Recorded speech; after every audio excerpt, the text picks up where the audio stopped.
se concentrer sur le débat. Je vous le dis, je suis là pour choquer. Si tu me dis que Rudy Garcia, il a le niveau pour entraîner le Napoli, alors Balerdi, il a le niveau pour jouer au Real Madrid. Rodrigo, sa hype, elle a duré, deux matchs la saison dernière. Mbappé, aujourd'hui, il est plus populaire que l'équipe de France et que Didier Deschamps. Mbappé, demain, il monte au créneau. Il dit Deschamps, c'est une pompe.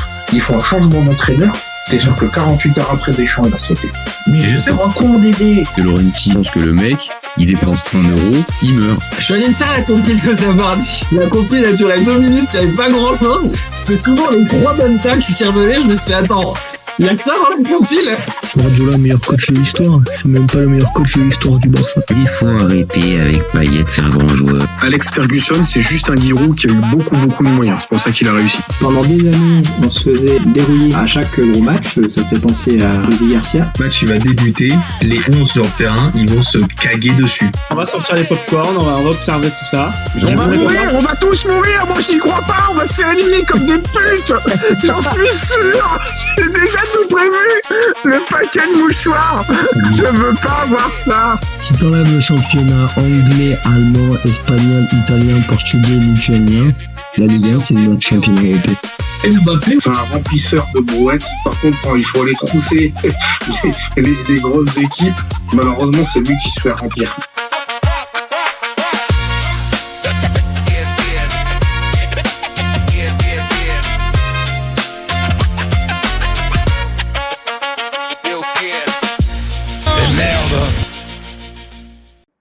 Salut à tous, super content de vous retrouver pour un nouveau débat du FC Copain Mondial 2026.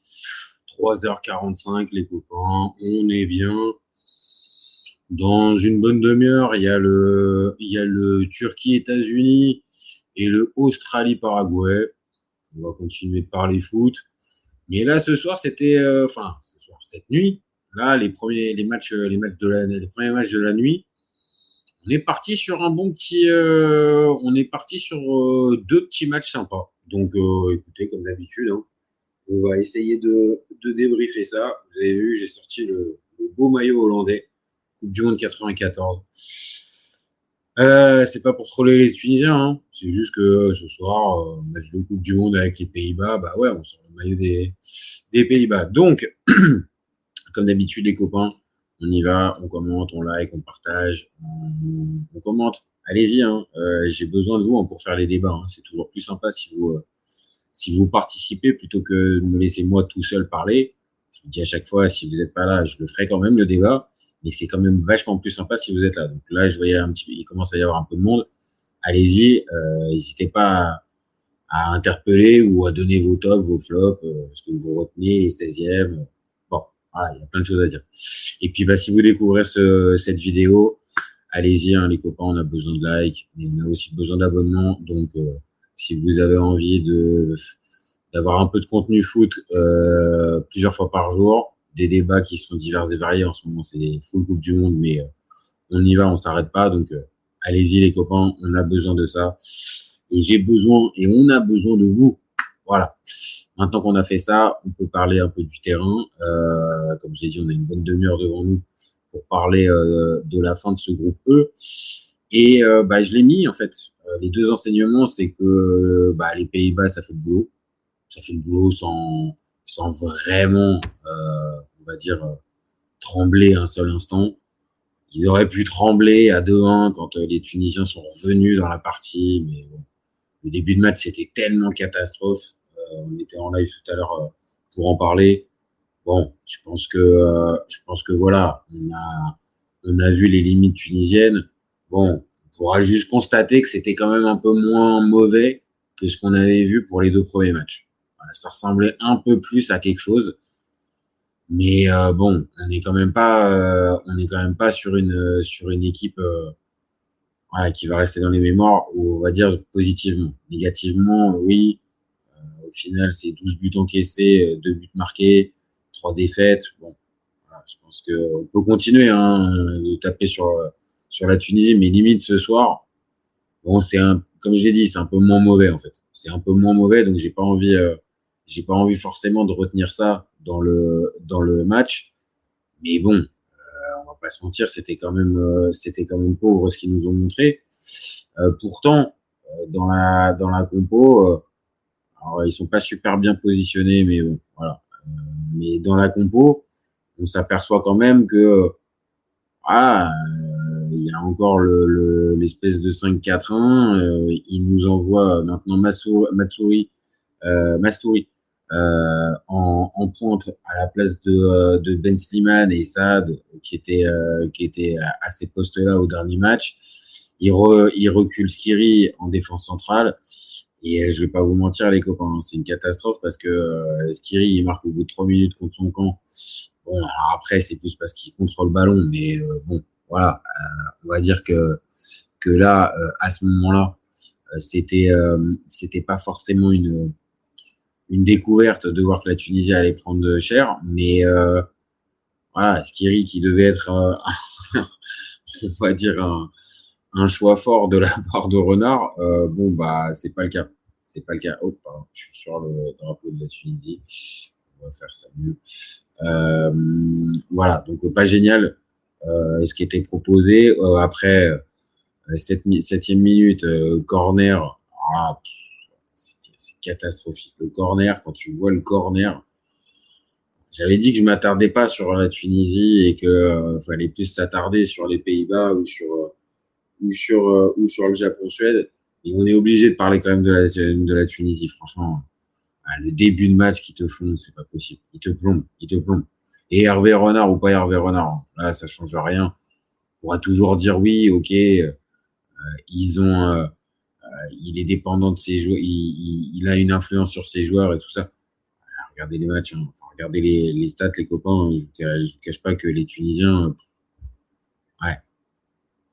ils n'ont pas réellement existé pendant cette rencontre, et c'est pour ça que on est parti plus sur les Pays-Bas qui font le boulot, sans être véritablement transcendants.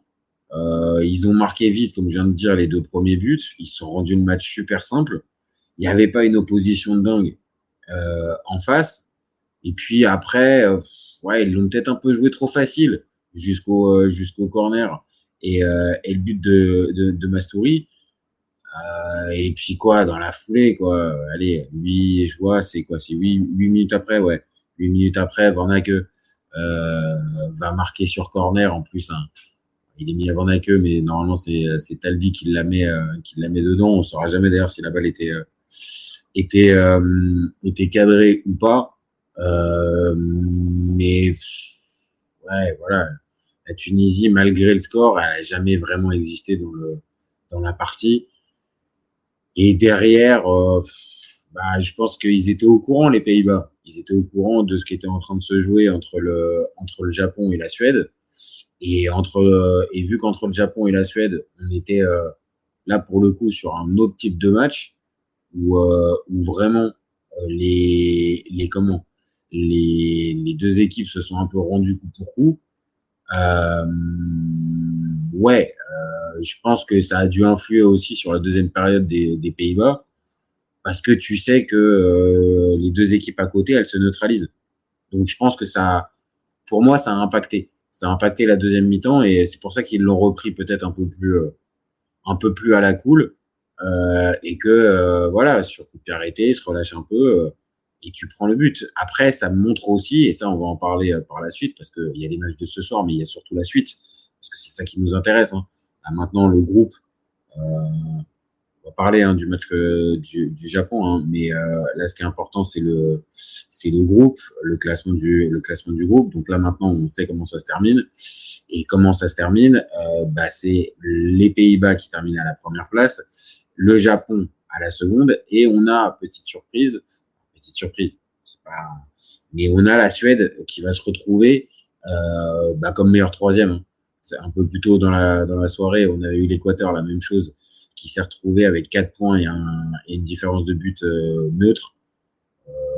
La Suède, c'est pareil, ça va faire partie des meilleurs 3e, donc ça va se qualifier. Donc on a encore une fois dans ce groupe 3 équipes qualifiées. Donc ça montre aussi peut-être pour les Tunisiens que la marche, elle était haute face à 3 équipes compétitives qui vont aller se qualifier pour les 16e, qu'ils n'étaient pas en capacité de pouvoir jouer. Maintenant, voilà. On le redit, la différence de but de moins 10, ça fait quand même mal quand t'as juste 3 matchs. Bon. Mais donc, on a les Pays-Bas qui se qualifient en terminant premier, le Japon donc deuxième, et la Suède va faire partie, comme je l'ai dit tout à l'heure, comme je viens de le dire, des meilleurs troisièmes. Donc, à l'arrivée, on a, je pense que vous êtes au courant les copains, vous regardez comme moi le tableau et vous vous êtes rendu compte que maintenant, on a 2-3 choses qu'on maîtrise un tout petit peu plus, même si on n'a pas encore l'intégralité du tableau. On se rend compte que le Maroc va affronter les Pays-Bas, tout à gauche, au milieu à gauche, et on sait aussi que le Brésil, tout en haut à droite, va rencontrer le Japon. Donc, là maintenant, ces deux petites avancées sur le tableau, ça nous fait dire quoi en fait les copains? On dit quoi de ces deux 16e de finale? Moi je vous le dis, j'entends beaucoup, je fais un petit débat connexe pendant 2 minutes, j'entends beaucoup que cette Coupe du Monde, alors je parle pas de tout ce qui se passe en dehors, parce que ce qui se passe en dehors, on est d'accord, il y a plein de choses qui sont anormales, et je parle pas vraiment de l'en dehors, de l'extra sportif, on va dire. Je parle vraiment de ce qu'on voit sur le terrain, dans les matchs. Moi je veux bien entendre que la Coupe du Monde à 48, ça donne des matchs déséquilibrés, ça tue un peu le spectacle, ça tue le niveau, le premier tour est inintéressant. Écoutez, je vais pas vous mentir les copains, je pense que si vous suivez un minimum la chaîne, vous avez compris, je regarde tous les matchs, on fait des débriefs de tous les matchs depuis quasiment 10 jours. Reprenez les lives, reprenez les bandes, comme on dit généralement. Trouvez les matchs où vraiment, en débrief, j'ai dit non, franchement, on s'est fait chier. Vraiment, je vous jure. Alors, je suis peut-être bon public, et malgré mon âge un peu avancé, je pense quand même en avoir vu des matchs. Donc, je suis plus à m'emballer directement sur une Coupe du Monde. C'est pas la première. J'en suis depuis 90. Et je vous le dis honnêtement, ce que je vois sur le terrain, moi, c'est au niveau, en fait. Il n'y a pas de... Non, voilà, le niveau est trop disparate, il y a trop... Alors oui, il y a eu quelques taux, le Portugal-Ouzbékistan, en particulier, c'est le premier auquel j'aime bien, le Canada-Qatar. Il y a des matchs où vraiment l'écart il est important. Mais allez regarder toutes les Coupes du Monde, il y a des taux là en fait. Des taux, il y en a souvent. Je prends souvent ça, 2002, c'est il y a plus de 20 ans, et Allemagne-Arabie Saoudite, 8-0. 1982, Hongrie-Salvador, 10-1 pour la Hongrie. Donc, si c'est juste parce que sur certains matchs, oui, on a vu des gros scores, voilà, faut nuancer. Même là, ce soir, le Tunisie-Pays-Bas, on peut s'attendre, en gros, vu les forces en présence, à, 5-6 buts d'écart, et quand on voit le début de match, on peut craindre ça. Bon, au final, ça se termine par un 3-1. Donc, nuançons un petit peu, et arrêtons d'être forcément à chaque fois négatif. Je dis pas que la Coupe du Monde à 48, c'est génial. Je dis pas ça. Il y a des choses qui peuvent interpeller. Maintenant, c'est ce que je dis depuis le départ, que cette Coupe du Monde, elle a été donnée. Si ça permet au moins d'avoir un peu une meilleure répartition et de se retrouver plus avec certains continents qui se retrouvent avec 4 ou 5 participants, alors qu'il y a plus d'une quarantaine de fédérations dans le continent, c'est quand même une avancée. Alors oui, peut-être que le premier tour perd en charme avec ce qu'on a pu connaître auparavant, en compétitivité par rapport à avant, où c'était le feu dès le premier tour. D'accord, si vous voulez. Maintenant, on va arriver aussi avec des 16e de finale, donc des matchs à élimination directe, un tour supplémentaire, donc de l'enjeu et du suspense supplémentaire. Ne jetons pas tout, en fait, et attendons déjà aussi de voir toute la compétition dans son intégralité avant de se dire, ouais, franchement, c'était nul, en fait. Voilà. Je pense que cette compétition, elle mérite quand même au moins d'être regardé. Et je parle pas encore une fois de l'extra sportif. Je parle juste uniquement de la comment, ouais, du terrain, quoi, en fait. Les matchs, les équipes qu'on voit, les manières de jouer. Enfin, il y a plein de trucs, honnêtement, qui sont super intéressants. Quand je suis alors maintenant c'est plus le matin, mais l'après-midi, pour essayer de me dire, allez, vas-y, on fait quoi comme débat. Je vous jure, il y a tellement d'équipes, il y a tellement de trucs auxquels j'ai envie de parler. Bon, malheureusement, ah, c'est un tout petit peu flou. Ça devrait être mieux. Oui, c'est mieux. Je vous jure, il y a tellement d'équipes, il y a tellement je vais pas dire de football, mais un peu, quoi. Avec des joueurs intéressants, des manières de voir. Enfin, non, il y a plein de choses intéressantes. Vraiment, il y a plein de choses intéressantes dans cette Coupe du Monde. Donc, arrêtons d'être systématiquement négatifs avec oui, mais on a perdu ça.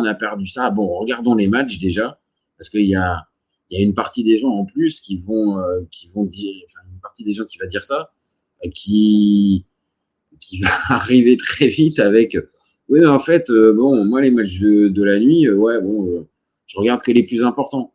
Ou ouais, bah par exemple Iran-Nouvelle-Zélande, ouais, bah ça m'intéresse pas. Ouais, bah c'est con en fait, c'est con.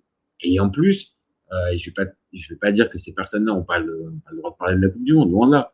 La Coupe du Monde et le foot est ouvert à tout le monde. Mais pour pouvoir au moins avoir ce type de discours-là, les gars, regardez les matchs en fait. Regardez les matchs. Parce qu'il y en a une partie de ces gars-là, je suis pas sûr, comme on dit, que le fameux Iran-Nouvelle-Zélande à 5 heures du matin, il soit devant en fait. Et ça, pour moi, ça pose problème quand tu veux commencer à parler d'un sujet et que, voilà, en l'occurrence une compétition, et que tu regardes, je sais pas, une partie des matchs. Ouais. Compliqué quoi. Bon, voilà. Maintenant, j'ai passé un petit peu mon coup de gueule. Donc, c'était aussi à l'occasion de la communication de ces 16e là qu'on a. Moi, je vous le dis, ça me hype en fait. Le Maroc-Pays-Bas. Franchement, un match à élimination directe entre les deux. Et allez me trouver un favori dans ce match-là. On va faire le débat très très vite avec Reda d'ailleurs sur la chaîne. Franchement, ça va être régalade. Et Brésil-Japon. Ouais, bien sûr, évidemment, le Brésil va être favori parce que logiquement, quand tu parles du Brésil et face au Japon, oui. Et d'ailleurs, pareil, on en parlera dans la préparation. J'espère que les Japonais vont pas trop respecter cette équipe brésilienne. Mais rien que sur ces 16e, les gars, franchement, arrêtez de me sortir que ça, c'est des matchs en bois, en fait. Ça, ces deux matchs-là, ça peut être des quarts de finale de Coupe du Monde, que c'est pas déconnant. Alors, je vais pas faire le gars qui se hype de fou complètement sur tous les matchs, parce qu'il y en a d'autres, hein, des matchs des 16e qu'on a déjà. Je vous remontre ça vite fait. On a ça. On a aussi sur le côté gauche du tableau, on a un Afrique du Sud, Canada. Bon, c'est pas non plus l'affiche de rêve, mais je vous cache pas qu'on a regardé des Iran Nouvelle-Zélande, et désolé hein, pour ce fameux match Iran Nouvelle-Zélande, alors qu'en plus il n'était pas dégueulasse du tout ce de partout. Mais bon, on parle quand même de deux équipes qui sont pas au-delà de la 60e place mondiale. On parle d'un pays organisateur contre le demi-finaliste de l'avant-dernière CAN de 2023. Bon, on va se détendre quand même sur le pédigré qui serait genre indigne d'un tableau final de Coupe du Monde. Calmons-nous, attendons encore une fois de voir le tableau final pour vraiment se dire que c'est pas bon. Et de la même manière, attendons aussi de voir la fin du tableau final pour se dire que le niveau, en fait, on a perdu du temps ou tout ça. Là, déjà, comme je viens d'en parler, se retrouver avec en 16e de finale un Maroc, Pays-Bas et un Brésil-Japon, bah, excusez-moi les gars, si ça vous ambiance pas, bah vous avez peut-être la fine bouche, quoi. Parce que moi, je vous le dis, ça me hype complètement. Voilà. Dans cette soirée, bon, parle beaucoup de la Tunisie, des Pays-Bas. On a parlé vite fait un peu de la rencontre entre le Japon, pardon, j'ai un peu de mal, entre le Japon et la Suède. Vraiment, ça c'est pareil, c'est un vrai match de Coupe du Monde en fait. Première mi-temps, j'étais sur la fin du live sur le début de match, donc j'ai pas été très très attentif sur ce début de match, et apparemment c'était pas dingo le début de match. Mais par contre après, tout ce qu'on a pu dire et tout ce qu'on peut dire même sur cette équipe suédoise, bon, c'est pas si dégueulasse, hein. Franchement, c'est pas si dégueulasse que ça, hein, ce qu'ils ont proposé ce soir. Ils ont essayé, et là où face aux Pays-Bas, bon, alors peut-être qu'ils étaient un peu naïfs. Peut-être qu'ils étaient un peu naïfs face aux Pays-Bas le match précédent, et que à jouer comme ça et à ouvrir des espaces comme ça contre les Pays-Bas et pas être sérieux défensivement sur les coups de pied arrêtés, ouais, tu te fais un peu rattraper par la patrouille. Mais là, ce qu'on a pu voir ce soir, franchement, c'est pas mal, hein. C'est pas mal du tout, hein, ce qu'ils ont proposé les Suédois. Et s'ils terminent 4e, bah, c'est pas pour rien non plus, hein. Vraiment, hein. Leur rencontre est intéressante. Et ok, bien évidemment, les XG, ils sont pour les Japonais. Évidemment que pendant une partie du match, alors ça dure pas très longtemps parce que le but de Maeda, il doit arriver, l'égalisation doit arriver pas très longtemps après le but de Maeda, je crois. Je regarde 62, 6 minutes après. Donc ils ont pas beaucoup mené, mais pareil, ce qu'on disait tout à l'heure pour les Pays-Bas, les Japonais ont jamais été en situation de stress pendant la soirée. Donc ils ont fait leur match, ils ont mené. Donc à un moment donné, on s'est vraiment, parce que ça correspondait au moment où les Pays-Bas venaient d'encaisser le but tunisien, donc ils étaient à égalité parfaite. Et à ce moment-là, c'était la meilleure attaque qui faisait la différence entre les deux, et c'était les Pays-Bas. Après, certes, voilà, les Suédois sont revenus. Il y a eu des occasions. S'il y a un gars à mettre en valeur ce soir, c'est dommage, j'ai pas ses stats, mais Elanga, très très bon match. Excellent match de Elanga. Et c'était déjà le cas sur sa rentrée contre les Pays-Bas. Vraiment, il apporte quelque chose. Il apporte quelque chose côté droit. Alors, je sais que c'est un joueur qui peut être frustrant parce qu'il peut louper des trucs dans le dernier geste. Il a des ratés encore dans le dernier geste. Mais il fait de telles différences par son explosivité, sa qualité de dribble aussi, hein, parce que c'est pas juste un tout droit qui va vite. Il a aussi une vraie qualité technique. Il lui manque encore un peu justement cette finition. Mais il apporte. Et bon, là, sur ce match-là, niveau finition, rien à dire. Là, la finition, elle est ultra nickel. Hop, j'ai un petit moustique. Je crois que je l'ai vu. Il y a eu il m'a fait perdre le fil. Il m'a fait perdre le fil. Je sais plus. Les Suédois. Oui, Elanga très très fort et très très intéressant. J'aimerais bien revoir ce même trio d'attaque en fait que ce qu'on a pu voir. J'aimerais bien parce que tout simplement les attaques suédoises avec justement Elanga, bah ouais, c'était assez intéressant, je trouve. C'était assez intéressant. Donc Gyökeres, Isaac plus notre ami Elanga, moi je valide. Je vous le dis les copains, je valide complètement. Bon, on va arrêter parce que on arrive sur la fin de ce petit débat parce que ça va commencer. Je vous donne juste les petites notes du match. Hein.